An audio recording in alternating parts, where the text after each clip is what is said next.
রাজনীতিতে এনসিপি হয়তো নতুন কোনো সিদ্ধান্ত নিয়েছে, নতুন কোনো টার্নিং পয়েন্ট আছে তাদের রাজনীতি মনে হয়, কারণ নতুন করে তারা সংঘর্ষে বা সংঘাতে জড়িয়েছে জামাত ইসলামের সাথে। ব্যাপকভাবে জামাত ইসলামের সাথে তারা জামাতকে হিট করে কথা বলতেছে, জামাতও তাদেরকে পাল্টা হিট করে কথা বলতে শুরু করেছে। কিন্তু গত এক বছর আমরা বাংলাদেশ রাজনীতি দেখেছি, তাতে 25 ফেব্রুয়ারি 28 ফেব্রুয়ারি গঠনের পর থেকে এনসিপির সকল কর্মকাণ্ডে জামাতের অখণ্ড সমর্থন ছিল এবং অনেক হিসেব ধরা হতো যে জামাতের এটা একটা বিটে এভাবে অনেকে ভেবেছে, কারণ জামাতের সকল কর্মী একসময় গুপ্ত রাজনীতি করেছে, ফলে তারা ম্যাক্সিমাম এনসিপির বিরুদ্ধে ছিল ধারণা করা হয়। গণ অভ্যুত্থানের সময় এনসিপি ছাত্রনেতারা তাদের ছাত্র পরিচয় দিয়েই ব্যাপকভাবে আন্দোলনে অংশ নিয়েছিল। পরবর্তীকালে অনেকে বেরিয়ে গিয়ে বলেছে আমি শিবির করি, কেউ করেছে বৈষম্য ছাত্র আন্দোলন, সেখান থেকে তারা গঠন করছে এনসিপি, কিন্তু তাদের মধ্যে অকাট্য একটা সম্পর্ক বজায় ছিল। সকল কিছুতেই জামাত ইসলাম এনসিপিকে সমর্থন দিত, এনসিপিও জামাতের সাথে মিলমিশে কথা বলতো। সর্বশেষ আমরা দেখেছি জুলাই সনদ স্বাক্ষরের ব্যাপারে জামাত এবং এনসিপি উভয়ই মোটামুটি রাজি ছিল না, তারা উভয়ই কথাবার্তা এমন বলছিল যে তারা স্বাক্ষর করবে না।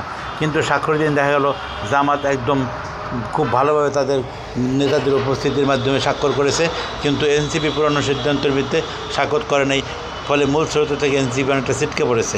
এই তাদের সম্পর্ক ফাটল ধরেছে বোঝা যায়। আবার এনসিপি গোপনে গোপনে বিএনপির সাথে সংসদে আসন ভাগাভাগি নিয়ে আলোচনা করছে, যা মির্জা ফখরুল স্বীকার করেছেন। মির্জা ফখরুল কয়েকবার বলছেন এনসিপি কিছু আসন চেয়েছে, তাকে অতটা দেওয়া যাবে না, হয়তো গল্পের সর্ব দেওয়া যেতে পারে। সম্প্রতি হাসনাত আবদুল্লাহ বলেছেন নির্বাচন কমিশন এখন নির্বাচন কমিশনের রিমোট আর আগারগাঁয়ে নাই। আবার সামান্তা শারমিন বলেছেন জামাত এবং আওয়ামী লীগ একই মুদ্রার এপিটোপিট। সার্জিস বলেছেন বিএনপি বা জামাত এককভাবে দেশকে নেতৃত্ব দিতে পারবে না। সব কিছুই জামাত নিয়ে তারা একটা জামাতকে খোঁচা দিয়ে কথা বলতেছেন, হয়তো তাতে আশাভঙ্গের কোনো কারণ ঘটেছে। জামাতও পাল্টাভাবে বলেছে, জামাতের নেতা পরোয়ার বলেছেন গোলাম পরোয়ার বলেছেন জন্ম নিয়ে বাপের সঙ্গে পাল্লা দিও না, এর মাধ্যমে 3 লিটার পাল্টা হুমকি দিয়েছেন। আবার এনসিপিও বিভিন্নভাবে খোঁচা দিয়ে কথা বলতেছে। চরম চাপের মুখে এনসিপির পক্ষে নির্বাচন কমিশন দেখা যাচ্ছে শাপলা প্রতীক নিয়ে আসতে পারে। যা হোক, এনসিপি আমাদের সাথে এই বিরোধে কিছুটা হলে লাভবান হচ্ছে বিএনপি। এনসিপি হয়তো বিএনপির দিকে ঝুঁকে পড়তে শুরু করছে, কারণ মূল স্রোত দ্বারা বলতে বিএনপিকেই বোঝায়, জামাতকে বোঝায় না।